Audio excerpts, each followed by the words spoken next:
చెప్పేచ్చా.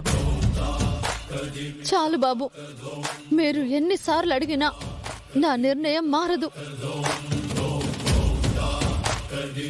నేను బాగా ఆలోచించి తీసుకున్న నిర్ణయం నేను మార్చుకోలేను. దయచేసి నా మాట వినండి.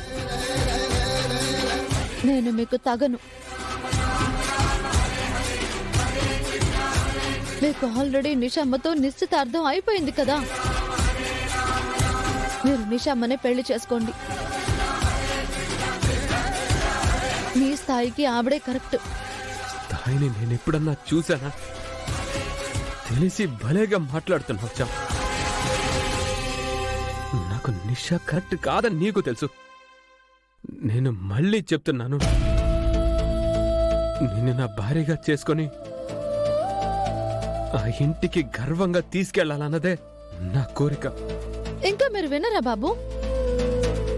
మీరు నన్ను ఆ ఇంటికి భార్యగా ఎలా తీసుకువెళ్తారు? పని మనిషిగానే తీసుకువెళ్తారు.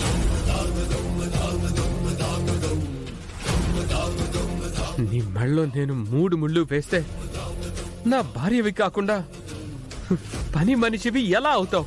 మీ దృష్టిలో నేను భార్యగానే ఉంటాను బాబు, కానీ మీ అమ్మగారి దృష్టిలో నేను పని మనిషినే. ముందు లైసెన్స్ లేని పని మనిషిని, మీరు తాళి కట్టాక లైసెన్స్ ఉన్న పని మనిషిని అవుతాను, అంతే.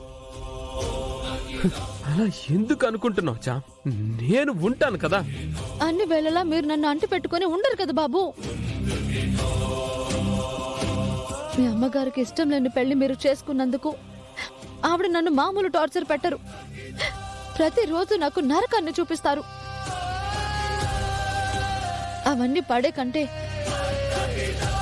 నేను గుణాన్ని పెళ్లి చేసుకోవడమే నాకు మంచిది.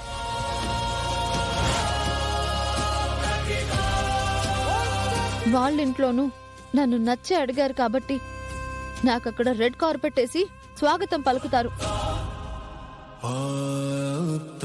నన్ను పని మనిషిగా చూడరు, కోడలిగా చూస్తారు.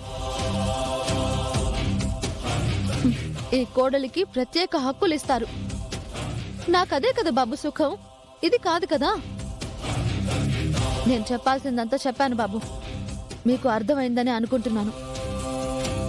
మీరింకా నన్ను ఎన్నిసార్లు అడిగినా నా నిర్ణయం మారదు.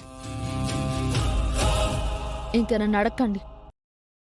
చక్కగా నిషామని పెళ్లి చేసుకోండి.